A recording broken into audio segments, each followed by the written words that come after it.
On my birthday silence. No husband, no family.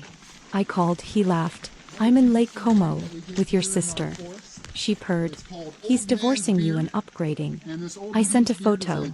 Me in Monaco dressed to kill beside a surprise guest. Their calls flooded in. I smiled, slid into a Rolls-Royce Phantom and drove off without a word.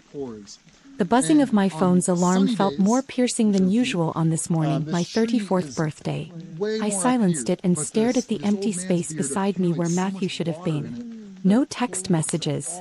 No missed calls. No hastily scrawled note on his pillow. Just the hollow echo of promises he'd made last week before leaving for what he claimed was a crucial business meeting in Lake Como. I'll call first thing in the morning on your birthday, Lily, he'd said, kissing my forehead. You know I hate missing it. 7 a.m. came and went. 8. 9. The house filled with the sounds of Andrew and Ella preparing for school, their innocent chatter about making me birthday pancakes stinging worse than Matthew's silence. I forced a smile as they presented their lopsided stack dripping with too much syrup, 8-year-old Andrew beaming with pride while 6-year-old Ella had managed to get more batter on herself than the plate. Mommy, when's Daddy calling? Ella asked, maple syrup creating sticky patterns on her cheeks. Soon, sweetheart, I lied, my voice steadier than I felt. He's probably just busy with his meetings. After dropping them at school, I returned to our empty suburban home. The modest 4-bedroom we'd purchased 3 years ago when Matthew's business finally took off after years of struggle. I walked past the framed family photos lining the hallway, my eyes lingering on our wedding picture. 7 years ago I'd been 27, bright-eyed and full of plans for both my teaching career and our life together. Now I barely recognized that woman. At 11 I finally broke down and called him. The international ringtone pulsed in my ear once, twice, 3 times. I was about to hang up when he answered. Hey, Matthew said, his voice carrying an unfamiliar lightness. Music played in the background, along with the clink of glasses and distant laughter. Not the sounds of a business meeting. It's my birthday, I said simply. There was a pause, then a laugh that didn't quite sound like regret. Right, sorry about that. Lost track of time here. The meetings have been intense. A woman's giggle floated through the connection. Too close to the phone. Too familiar. Sounds intense, I replied, my knuckles whitening around my cell phone. Just having a quick lunch break, he said, his words slightly slurred. Listen, I'll call you back. The woman's voice grew clearer. Matt, who is it? Tell them to call back later. The sound of my sister's voice was unmistakable, even through the haze of my disbelief. My stomach plummeted as if I'd missed a step on a staircase. My sister. Alexandra. The one who'd stood beside me at my wedding, who'd held my hand through both difficult childbirths, who'd supposedly been in Seattle this week for her job. Is that Alex? I asked, my voice unnaturally calm. A brief silence, then Matthew chuckled. Actually chuckled, as if we were discussing something trivial. Yeah, ran into her here, crazy coincidence. I heard rustling, then my sister's voice came through clearly. Hey sis, happy birthday. Surprise. Her false cheerfulness couldn't mask the slight slur in her words. I was going to call you later. I'm sure, I said, my voice dropping to a whisper. More rustling, then Matthew again. Listen, Lil, I gotta go. I'll bring you something nice from Italy, okay? Let me talk to Alex again, I said, surprised by the steadiness in my tone. A pause, then Alexandra's voice, more guarded now. What's up? How long? I asked simply. Don't be ridiculous, she snapped, but her nervous laugh gave her away. I heard Matthew asking what was wrong in the background, his voice distant. Then a muffled exchange I couldn't quite make out. Alexandra came back on the line, her voice dripping with sudden cruelty I'd never heard from her before. If you must know, almost a year. He's divorcing you and upgrading, sis. You really let yourself go after Ella was born. The phone slipped from my fingers and clattered against the kitchen tile. I didn't bother picking it up, even as I heard tinny voices calling my name. Instead, I sat at our kitchen island, the one Matthew and I had picked out together during a rare weekend without the kids, and tried to breathe through the vice tightening around my chest. When I finally retrieved my phone, I blocked both their numbers. They could stew in Lake Como, wondering if I was falling apart. I refused to give them the satisfaction of my tears. The rest of the day passed in a blur. I picked up the kids from school with my mask firmly in place, smiling and nodding as they chattered about their day. I baked my own birthday cake while they did homework, my movements mechanical. When Andrew asked about Daddy calling, I told him Matthew's phone was having problems, but he'd call tomorrow. After tucking them in, I retreated to our bedroom closet. At the back, behind winter coats we rarely used in Virginia's mild climate, I found the old storage box I was looking for. Inside lay photo albums from before Matthew, before I'd become Mrs. Chambers, back when I was just Lily Morrison with dreams of her own. The first album showed me in my college graduation gown, my teaching certificate held proudly in hand. My parents flanked me, their faces beaming with pride for their first-generation college graduate. I'd been so determined then, securing my first teaching position at Westbrook Elementary before I'd even had my diploma in hand. I flipped through more pages. Photos with my college roommates on weekend hiking trips, volunteer work at literacy programs, my first classroom decorated with painfully earnest motivational posters. My fingers traced the face of a young woman who believed her future was limitless. Then came pictures of Matthew and me during our whirlwind romance. Our first date at a cafe near the school where I taught 3rd grade. Weekend trips to nearby beaches. The small but perfect diamond ring he'd presented after just 6 months together. I remembered how supportive he'd seemed of my career at first. Then came his job losses, 3 in rapid succession. The gentle suggestions that perhaps I could take a year off to support him emotionally while he found his footing. The pregnancy with Andrew that made the decision easier. The promise that it would be temporary. But temporary had stretched into permanent. Matthew's struggling business eventually took off in year 4 of our marriage, around the time Ella was born.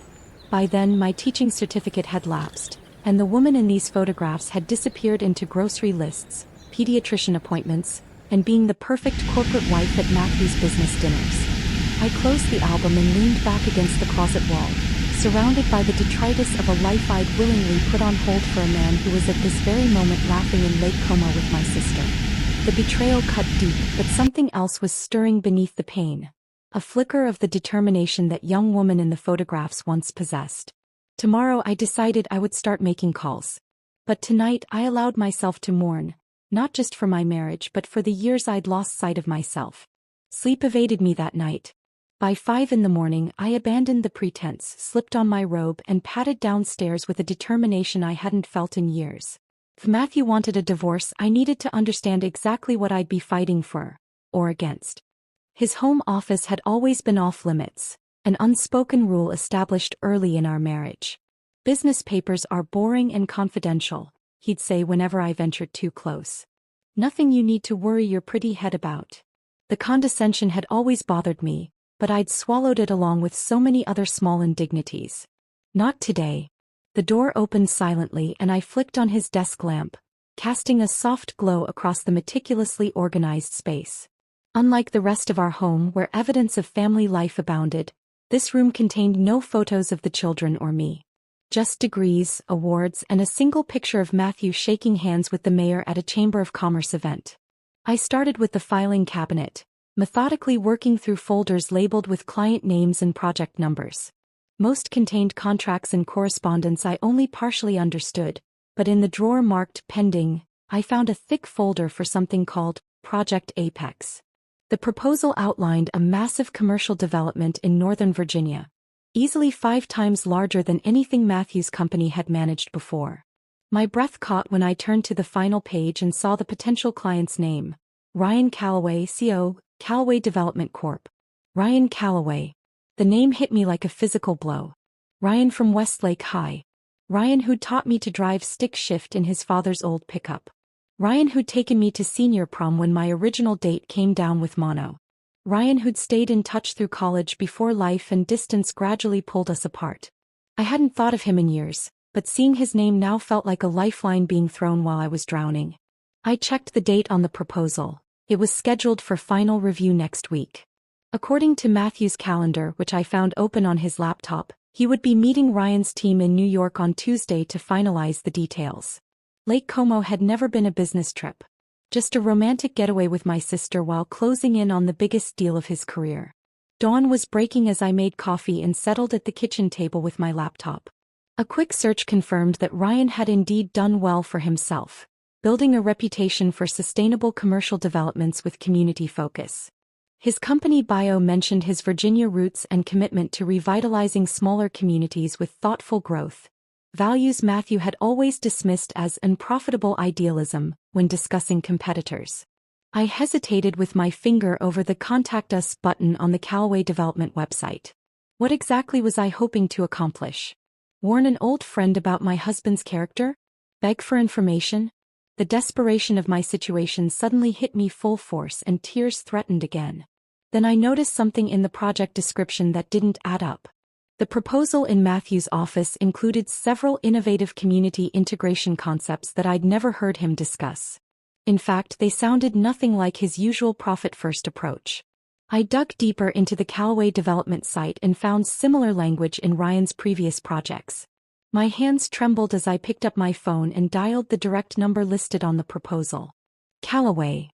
His voice was deeper than I remembered, but unmistakably Ryan's. "It's Lily," I said, surprised at how small my voice sounded. "Lily Morrison. Well, Chambers now, but..." "Lily." The shock in his voice was evident, followed quickly by warmth. "This is unexpected. How are you? It's been 9 years?" "Almost 10, I said, memories flooding back of our last meeting. A quick coffee when he was passing through town just before I met Matthew. "I'm sorry to call out of the blue like this." "Don't apologize. It's good to hear from you." He paused. "Is everything okay? You sound..." "Not really," I admitted. "Ryan, this is going to sound strange, but do you know Matthew Chambers? He owns Chamberworks Development." The silence on the other end stretched uncomfortably long. "Yes, we're considering a proposal from his company." His voice had cooled slightly. "Lily, are you calling about business? Because that would be..."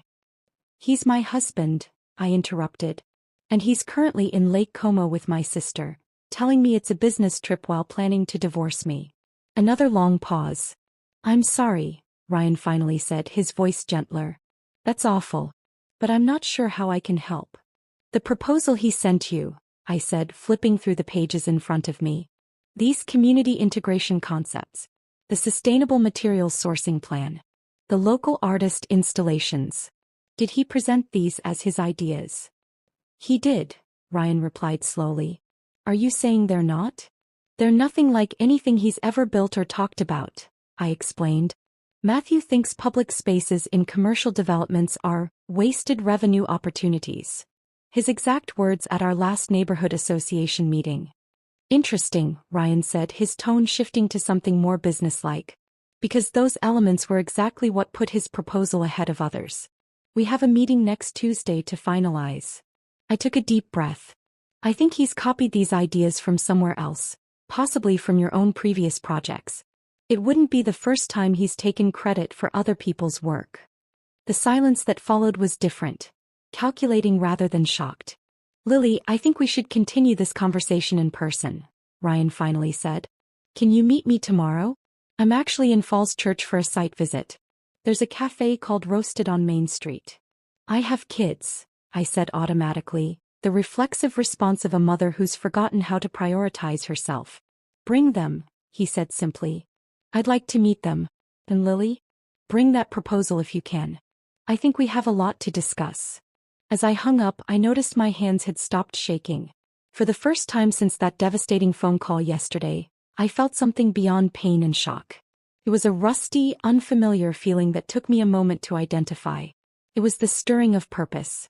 And perhaps, just maybe, the first inkling of justice. Sleep came easier that night, purpose replacing the hollow ache of betrayal. I woke before my alarm, mind already racing with the day ahead. After getting the kids off to school, I drove straight to the bank where Matthew and I held our joint accounts. "I'd like to review all our accounts and safe deposit box access," I told the personal banker, a woman named Janet who'd helped us set everything up years ago. Her eyes flickered with recognition, not of me but of the situation. "Of course, Mrs. Chambers. Is Mr. Chambers joining us today?" "No," I said firmly. "But as a joint account holder, I have every right to this information." An hour later, I left with a complete picture of our finances, including copies of recent statements, wire transfers, and access logs. What I found confirmed my suspicions. Matthew had been gradually moving money to a separate account for months, small amounts that wouldn't trigger my attention. Not enough to empty our savings, but enough to establish a comfortable cushion for himself. My next stop was to a divorce attorney recommended by Janet in a whispered conversation as I was leaving. She helped my sister when her husband did something similar, she'd said, slipping me a business card.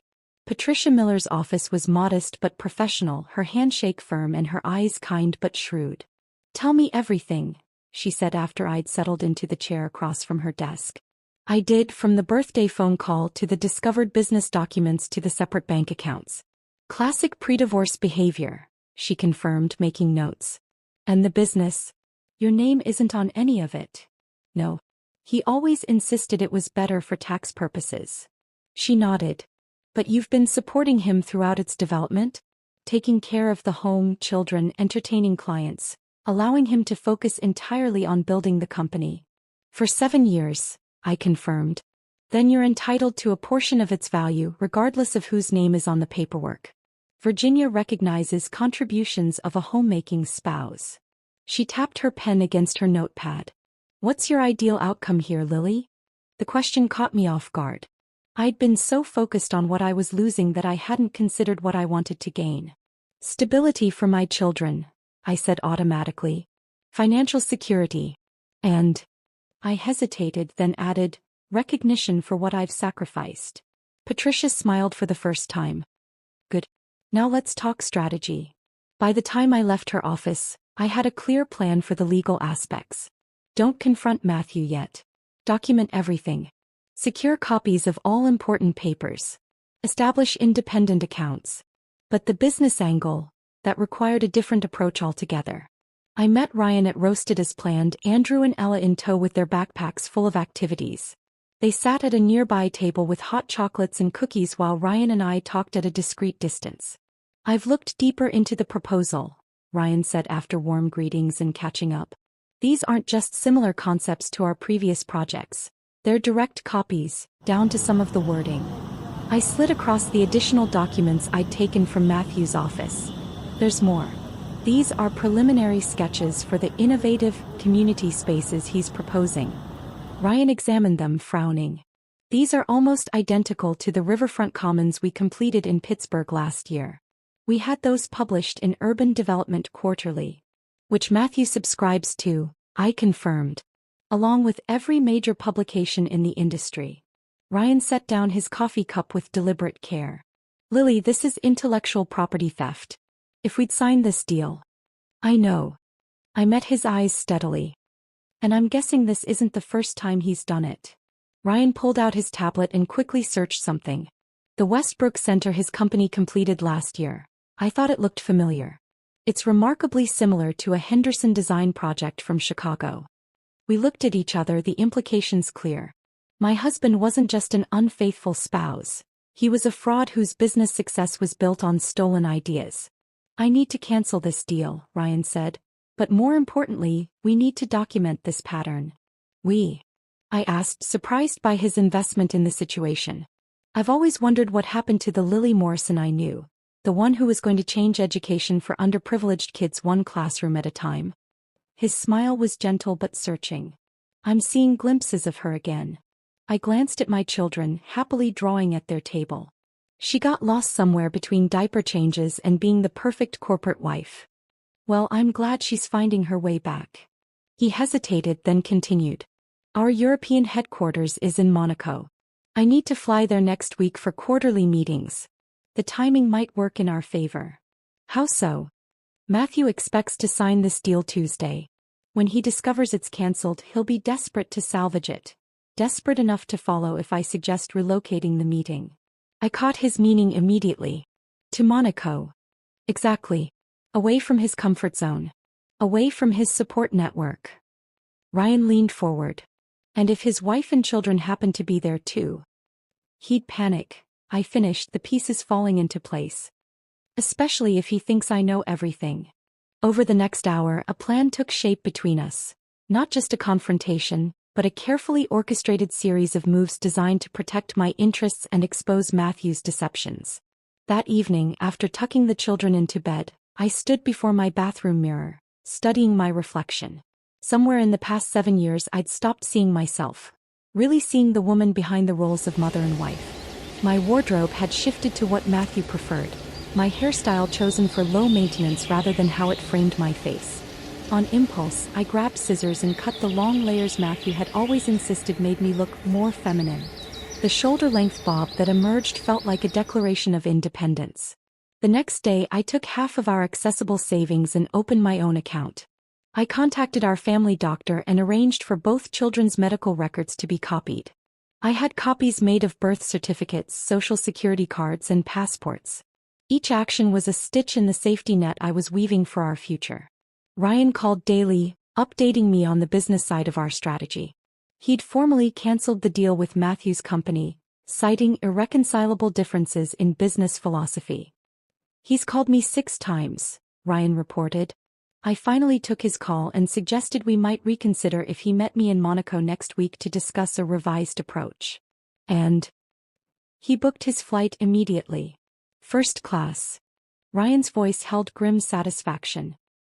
"He's desperate to salvage this. I made our own travel arrangements, not first class but comfortable enough for the children's first international flight." As I packed our suitcases, I felt a strange sense of calm settle over me.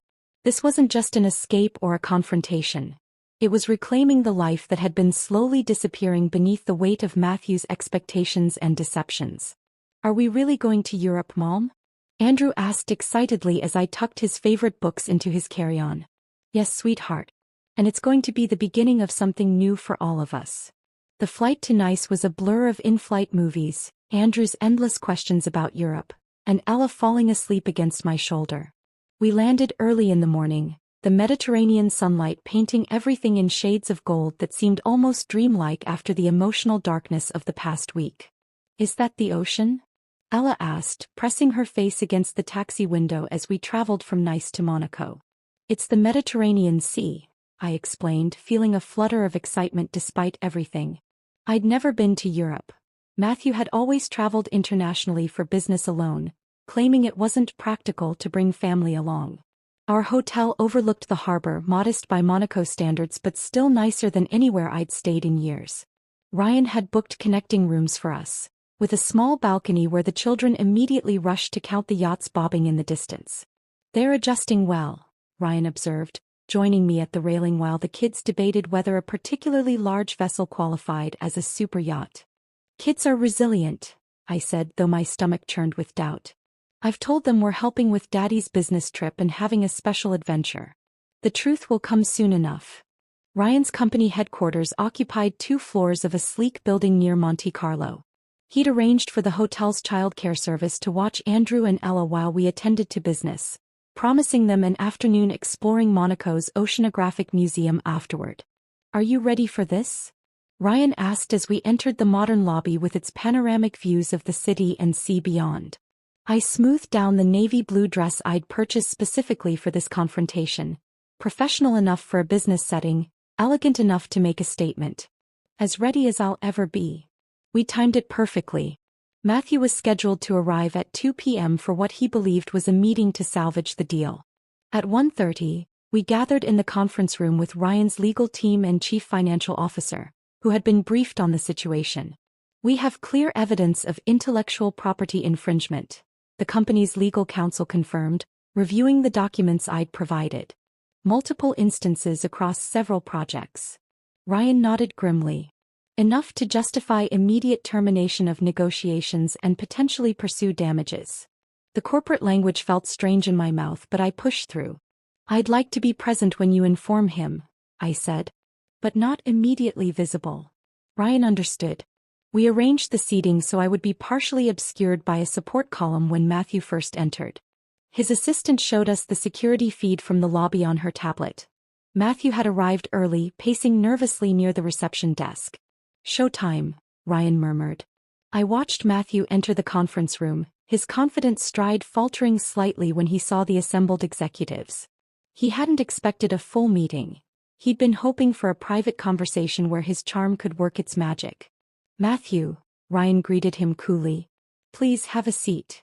"Ryan, good to see you in person," Matthew said, reaching for a handshake that Ryan didn't reciprocate. The rebuff was subtle but unmistakable. Matthew's smile tightened as he took the offered seat. I appreciate you reconsidering our proposal. That's not why you're here, Ryan replied, sliding a folder across the table. These are direct comparisons between your proposal and existing projects. Some ours, some from other firms, showing unmistakable plagiarism of design concepts, community integration strategies, even specific wording. Matthew's face drained of color. There must be some mistake. No mistake, I said, finally shifting into his line of sight. I found all the source materials in your office, Matthew. The magazines, the downloaded PDFs, even your notes on how to adapt them. The shock on his face was almost worth everything I'd been through. Lily, what the hell are you doing here? Supporting my friend's business interests, I replied calmly. Just as I've supported yours all these years. Matthew's eyes darted between Ryan and me, calculation replacing shock. I don't know what she's told you, but my wife has been emotionally unstable lately. Save it, Ryan interrupted. We've verified everything independently. The deal is permanently cancelled and we're evaluating our legal options regarding your unauthorized use of our intellectual property. Matthew's lawyer mask slipped completely. You can't do this. This deal is worth millions to my company. I've already started preliminary work. Based on stolen ideas, I interjected. Just like you've stolen years of my life under false pretenses. The meeting concluded quickly after that. Ryan's legal team presented Matthew with formal termination papers for the deal, along with a cease and desist regarding any use of Callaway development concepts. Matthew signed with a shaking hand, his eyes repeatedly flicking to me with a mixture of rage and disbelief. As the executives filed out, leaving just the three of us, Matthew turned on me. Is this what it's about? Punishing me because I want a divorce? Destroying my business because I fell for someone else? Hi, sister, I corrected icily. And no, this isn't punishment. It's consequences. For your business practices and your personal ones. Ryan stood. I think we're done here. As Matthew gathered his papers with jerky movements, I made my move. Just one thing before you go, I said, pulling out my phone. Let's commemorate this moment. Ryan understood immediately, moving to stand beside me against the floor-to-ceiling window with its stunning view of Monaco's harbor. I positioned myself carefully, confident but not smug, elegant but not trying too hard. The woman I'd glimpsed in those old photographs finally returned. Marina, Ryan called to his assistant who was returning with some paperwork. Would you mind taking a photo of us? She snapped several as Matthew watched, confusion and anger warring on his face. I reviewed the images, selecting the perfect one. Ryan and I looking professional and at ease, the magnificent Monaco backdrop unmistakable, both of us with subtle smiles of victory. Matthew stormed out as I pressed send, attaching the photo to a message that read simply, "Thought you should know where I am. The children send their love." We collected Andrew and Ella from the hotel childcare and spent the afternoon as promised at the Oceanographic Museum, my phone buzzing constantly in my purse. 6 missed calls from Matthew. 4 from my sister. Dozens of increasingly frantic text messages. Are you going to answer those? Ryan asked as we watched the children press their faces against the glass of a tropical fish exhibit. Not yet, I replied, experiencing a strange new feeling that took me a moment to identify. Power. Not the vindictive kind, but the steady assurance of someone who had finally taken control of her own story. As the sun began to set, painting the Mediterranean in fiery orange and deep purples, Ryan drove us along the coastal road in his company car. A tasteful BMW, not flashy but undeniably elegant. What happens now? He asked as the children dozed in the back seat, exhausted from their day of adventures. I silenced my still vibrating phone without checking it. Now we go home and face reality, but on my terms, not his. The road curved along the coastline, each turn revealing another breathtaking view. For the first time in years, I felt the same sense of possibility stretching before me, beautiful, unknown, and finally mine to navigate. The flight home from Monaco felt different from any journey I'd taken before. Not an ending but a beginning. We landed in Virginia on a crisp autumn morning, the familiar landscape of our hometown appearing both unchanged and entirely new through my transformed perspective. My phone had over 50 missed calls by then. I'd answered only one, from Patricia Miller, my divorce attorney, who was already preparing for the storm that would inevitably follow. When we pulled into our driveway, I wasn't surprised to see Matthew's car already there, his silhouette pacing behind the living room curtains. "Wait in the car with the children," I told Ryan, who had insisted on driving us from the airport. "If things get heated, I'll call you." Matthew flung open the front door before I reached the porch steps. "Where the hell have you been?" he demanded, then caught himself as neighbors across the street paused their gardening to watch. He lowered his voice to a hiss. "You took our children to another country without permission. Do you have any idea the legal trouble you're in?" "All the documentation is in order," I replied calmly, brushing past him into our home. "And unlike your trip to Lake Como with my sister, mine was actually about business." His face contorted with rage. "I've spoken to my lawyer. Taking the children internationally without my consent." "Oh, I had your consent," I interrupted, pulling out my phone and showing him a text message he'd sent months ago. *, fine with me if you want to take a trip with the kids this year. Just let me know when. *, not very specific but legally sufficient. Patricia confirmed it. The first hearing came 3 weeks later.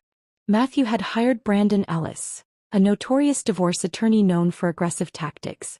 I sat beside Patricia at one table, Matthew and Brandon at the other, a chasm of polished wood between us that felt as vast as an ocean. "Your Honor," Brandon began, "Mrs. Chambers absconded with the children to Monaco without proper notification to their father, demonstrating emotional instability and poor judgment." Patricia calmly presented my documented communication attempts during the trip, the children's maintained school assignments, and most damaging to Matthew's case, the recording of his Lake Como call where he'd laughed about being with my sister.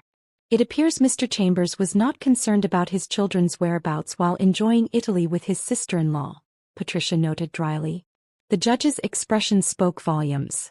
Matthew's attacks grew more desperate as the proceedings continued. He claimed I was financially irresponsible, despite my meticulous household accounting. He suggested I was emotionally unstable, contradicted by evaluations from the court-appointed family counselor who praised my steady support of the children through the separation. Most painfully, he tried to leverage Andrew and Ella. "Daddy says we might have to move away from you sometimes," Andrew confided one evening, his small face crumpled with worry. "He says the judge might make us." I gathered both children into my arms. "Your dad is scared right now, and sometimes scared people say things they shouldn't. But here's what I promise. I will always be your mom, and no judge will ever change that." While the legal battle dragged on, I began tentatively reconnecting with friends I'd lost touch with during my marriage. Coffee with Jennifer, my former teaching colleague. Lunch with Mark and Diane, our neighbors whom Matthew had deemed not our kind of people after his business took off. "We missed you," Jennifer said simply. "The real you." "I missed me too," I admitted. "I'm still trying to figure out who that is again." The most difficult reunion was with my parents. They'd been wary of Matthew from the beginning, their concerns driving a wedge between us when I interpreted their hesitation as lack of support for my choices. "We should have tried harder to stay connected," my mother said, tears in her eyes as she hugged me in their familiar kitchen. "Instead of just watching you disappear." "I wouldn't have listened," I acknowledged. "I had to find my own way back." My father, never a man of many words, simply said, "You're stronger than you know, Lily. Always have been." 6 months after Monaco, we reached the final divorce settlement. Matthew's business had suffered from the cancelled Callaway deal and whispers about his methods that had spread through the industry. He'd grown weary of fighting a battle he was increasingly likely to lose, especially after evidence of his financial maneuvering came to light. The terms were better than I'd dared hope. Primary custody of Andrew and Ella, the family home, half of our joint assets, and a significant portion of the business valuation, recognizing my years of supporting its growth from behind the scenes. "It's more than fair," Patricia assured me as I signed the final papers. "It's just." Matthew refused to meet my eyes at the last hearing, his sister conspicuously absent from his side after their relationship had publicly imploded. As we left the courthouse, he finally spoke directly to me. "I didn't think you had it in you," he said, something like reluctant respect in his voice. "That was always your biggest mistake," I replied simply. 1 week after the divorce was finalized, I sat at our kitchen table. My kitchen table now, surrounded by college brochures and online program printouts. Andrew and Ella helped me sort them into piles, turning the process into a game. This one has pictures of kids in the classroom, Ella pointed out, pushing a brochure for a local university's education program toward me. That means it's perfect for you, Mommy. Hudson State has an accelerated program for people who already have some credits. Andrew read carefully from another pamphlet. That's you, right? That's me, I confirmed, ruffling his hair. The doorbell rang and Ryan stood on the porch holding a small gift bag. Our friendship had deepened over the months since Monaco, careful and respectful, both of us aware of the precarious timing. I brought you something to celebrate Decision Day, he said, stepping inside. From the bag I pulled a beautiful leather-bound planner embossed with my name, my maiden name, Morrison. For your new schedule, he explained. I figured between classes, the kids, and everything else you might need this. It's perfect, I said, genuinely touched by his thoughtfulness and the lack of pressure behind it. Later, after the children were in bed, we sat on the back porch with cups of tea, discussing my final program selection. Hudson State's teaching certification pathway with a specialization in educational support for underprivileged communities. 2 years from now you'll be back in the classroom, Ryan observed. Terrifying and exhilarating all at once, I admitted. Starting over at 34 wasn't exactly the plan. Not starting over, he corrected gently. Continuing from where you left off. There's a difference.